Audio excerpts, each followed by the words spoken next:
हम लोग आज क्लास 10 के समांतर श्रेणी चैप्टर 5 को पढ़ेंगे। समांतर श्रेणी मतलब अरिथमेटिक प्रोग्रेशन। अगर हम लोग पिछले कक्षाओं में पढ़े होंगे ज्योमेट्री, हम इस समांतर का हम यहाँ पर क्लियर करना चाहेंगे कि समांतर रेखा जो हम लोग पढ़े थे क्लास 9th में पढ़े होंगे। समांतर रेखा किसे कहते हैं? तो वैसे दो रेखाओं का समूह या वैसी दो रेखाएं जिनकी बीच की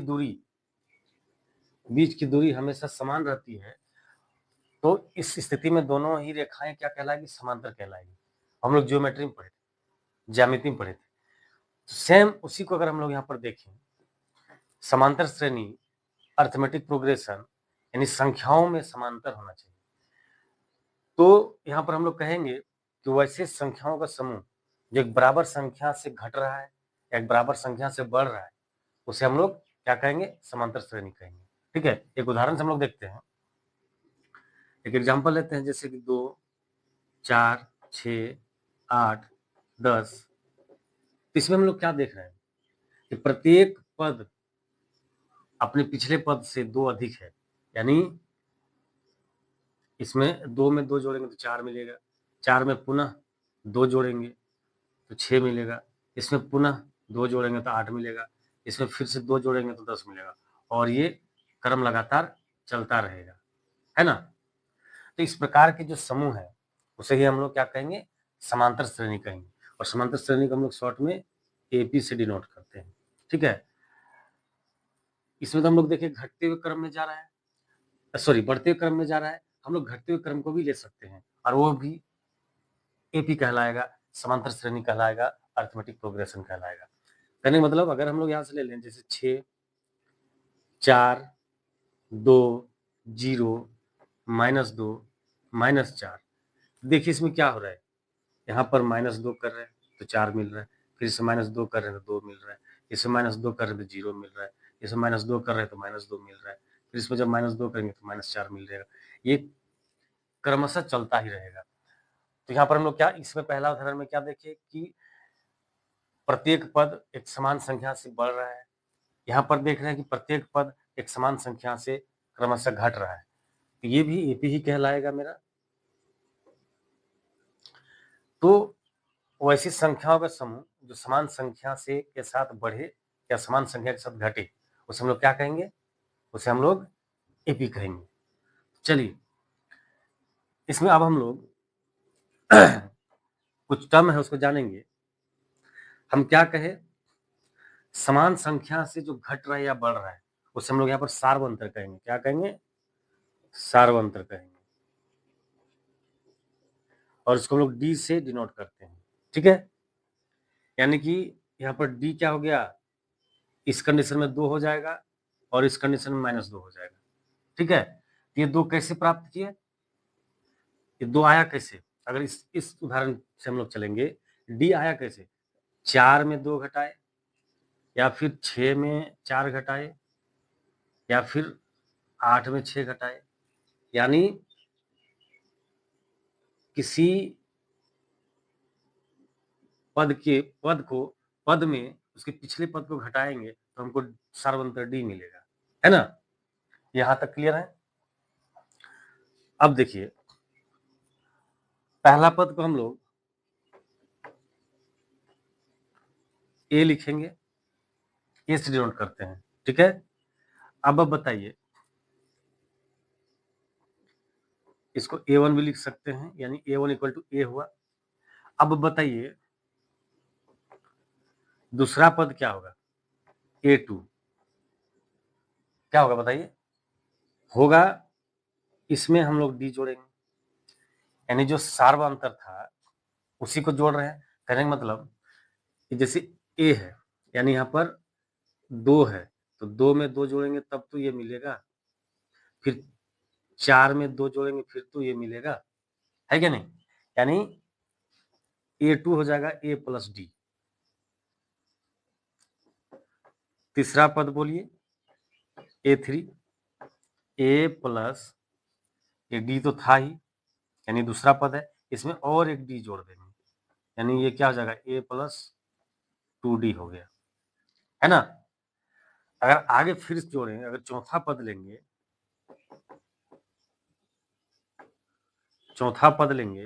कहने का मतलब तीसरा पद में हम डी जोड़ेंगे।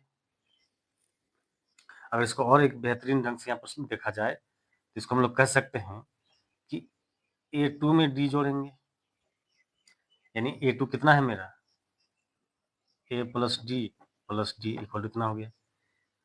अब a3 a4 करने के लिए a3 में डी जोड़ना होगा, a3 कितना है मेरा, a प्लस 2d, अब फिर से डी जोड़ेंगे, यानी a प्लस 3d आ गया, ठीक है। इस देखिए, तो यहाँ पर एक पैटर्न हम लोग ढूंढने का प्रयास करेंगे कि पैटर्न क्या आ रहा है। जब पहला पद था तो a हुआ, जब दूसरा पद है तो a प्लस डी है, यानी एक डी है, यहाँ पर 1 है, सॉरी यहाँ पर 2 है तो यहाँ पर 1 है, a3 है तो a प्लस 2d है, यानी यहाँ 3 रहेगा तो यहाँ 2 रहेगा। यहाँ पर देखिए a4 है तो यहाँ पर है a प्लस 3d, यानी d उससे कम है। तो उसी तरह से n पद यानी अंतिम पद या कोई भी एनी पद n मतलब अननोन, जो भी पद यहाँ पर रखा जाए, तो an का फॉर्मूला क्या हो जाएगा, a plus n minus 1 into D, है ना। यहाँ पर जितना पद है उससे कम है, n माइनस 1 की है ना, कम मतलब क्या होता है, एक कम, यानी एक घटा दिए। यहाँ पर देखिए 4 था, यहाँ पर 3 है, यहाँ पर 2 है तो यहाँ पर 1 है, यहाँ पर 3 है तो यहाँ पर 2 है। तो उसी तरह यहाँ पर n पद लेंगे तो यहाँ पर n माइनस हो जाएगा, n माइनस 1 हो जाएगा। तो इस प्रकार से हम लोग यहाँ पर एक फॉर्मूला हम लोग को मिला। अब फॉर्मूला क्या है, यही फॉर्मूला है मेरा, इसको क्या कहेंगे, समांतर श्रेणी के व्यापक पद an equal to a plus n minus 1 into D, ठीक है। और एक और लिख कर रख लीजिए, या इससे पहले ही लिखना था इसको एक्चुअली हमको, समांतर श्रेणी के पद क्या क्या हो जाएगा, पद हो जाएगा a plus D, a plus 2d, a plus 3d, ऐसा ही चलेगा। इसको पहले लिखना था, कोई बात नहीं, समझ लीजिए, समांतर श्रेणी के पद a plus D, a plus 2d, a plus 3d, और इस तरह से समांतर श्रेणी के व्यापक पद क्या हो जाएगा, a equal to an equal to a plus n minus 1 into D, ठीक है। डी क्या है, सार्वंतर है, अभी हम लोग यहाँ लिखे थे, मिटा दिए हैं, कोई बात नहीं। डी है सार्वंतर, ए है पहला पद, एन है कोई पद, एनवा पद। कहने का मतलब अगर आपसे डायरेक्ट यहाँ पूछे कि a10 बताइए तो आप क्या लिखिएगा, a plus 10 minus 1 into D, यानी a इंटू 9d आपका ये आंसर होगा, यानी a10 equal to a plus 9d, ठीक है। आपको पूछे कि a100 बोलिए, a100 के लिए हो जाएगा a plus 100 minus 1 into D, मतलब a100 इक्वल टू हो जाएगा a प्लस 99d, ठीक है। अब क्लियर हो गए। चलिए प्रश्नावली एक्सरसाइज 5.1 के प्रश्न को हल करने का प्रयास करते हैं। जो भी थ्योरी में हम लोग समझे हैं अभी तक, उसको प्रश्न को हल करने में हम लोग उपयोग करेंगे। देखिए पहला प्रश्न है, निम्नलिखित स्थितियों में से किन स्थितियों में संबद्ध संख्याओं की सूची एपी है और क्यों। इस नीचे कुछ प्रश्न दिया और उसमें कहता है कि किन स्थिति में एपी होगा और क्यों होगा। तो पहला जिसमें है एक का एक, इसमें कह रहा है कि प्रत्येक किलोमीटर के बाद का टैक्सी का किराया, जबकि प्रथम किलोमीटर के लिए किराया ₹15 है और प्रत्येक अतिरिक्त किलोमीटर के लिए किराया ₹8 है। देखिए प्रथम किलोमीटर के लिए बोल रहा है ₹15, ठीक है, और प्रत्येक किलोमीटर में जो है अगला जो है अतिरिक्त 8 रुपया जुटता जाता है, 8 रुपया अधिक लगता है, यानी अगला किलोमीटर चलेगा तो उसको 23 रुपया लग जाएगा। फिर अगला जाएगा तो इसमें 8 रुपया और जुट जाएगा, इस तरह से चला जाएगा, है ना? तो आप ये देख रहे हैं क्लियर कि ये एपी है ना? क्योंकि एक समान संख्या में किराया बढ़ रहा है, किराया एक समान दर से बढ़ रहा है, 8 रुपया, 8 रुपया, 8 रुपया बढ़ते जा रहा है। तो यहाँ पर लिखेंगे चूँकि किराया एक समान संख्या 8 के साथ वृद्धि हो रही है, अतः यह एपी क्या लिखा है? एपी है, लिख दीजिए, एपी में है, ठीक है? उसी तरह 2 में भी आपको देख करके ढूंढ करके बताना है, किसी बेलन में उपस्थित हवा की मात्रा जबकि वायु निकालने वाला पंप प्रत्येक बार बेलन की शेष हवा का 1/4 भाग निकाल देता है।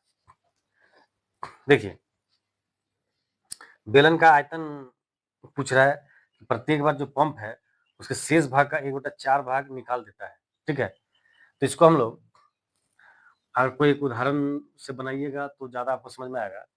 जैसे बेलन का आयतन जो होता है, आगे हम लोग पढ़ेंगे, इसका जो वॉल्यूम होता है वो होता है पायर स्क्वायर एच, ठीक है? क्या होता है? Pier square H. ये तो छोड़िए, उदाहरण से ही समझिए। मान लेते हैं कि बेलन का आयतन 100 है, ठीक है?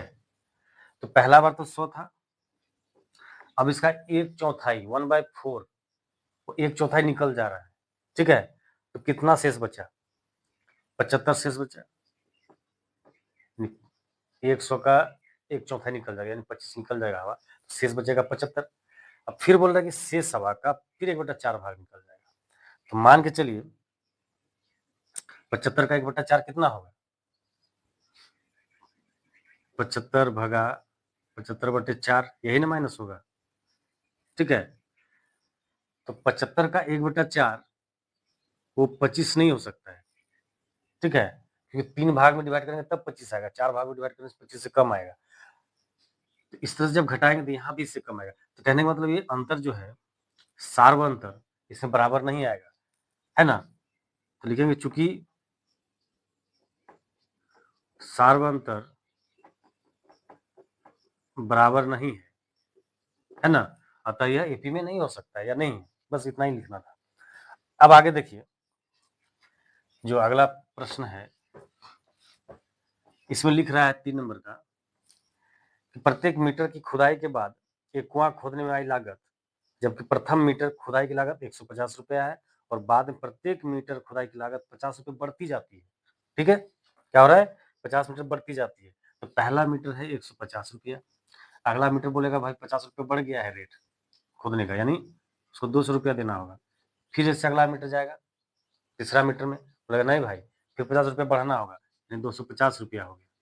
फिर चौथा मीटर में जाएगा, यानी चौथा बार जब वो खोदने जाएगा तो वहां पर उसको 300 देना होगा। तो यहाँ पर देख रहे हैं जो खुदाई का जो किराया है या खुदाई की जो लागत है वो प्रत्येक मीटर में एक समान संख्या से बढ़ रही है।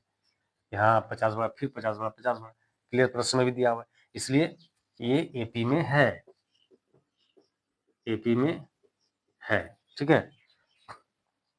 अगला प्रश्न है कि खाते में प्रत्येक वर्ष का मिश्रधन जबकि ₹1000 की राशि 8% वार्षिक की दर से चक्रवृद्धि ब्याज पर जमा की जाती है। देखिए, यहाँ पर अगर साधारण ब्याज रहता तो आपका हो जाता, लेकिन चक्रवृद्धि ब्याज दिया हुआ है।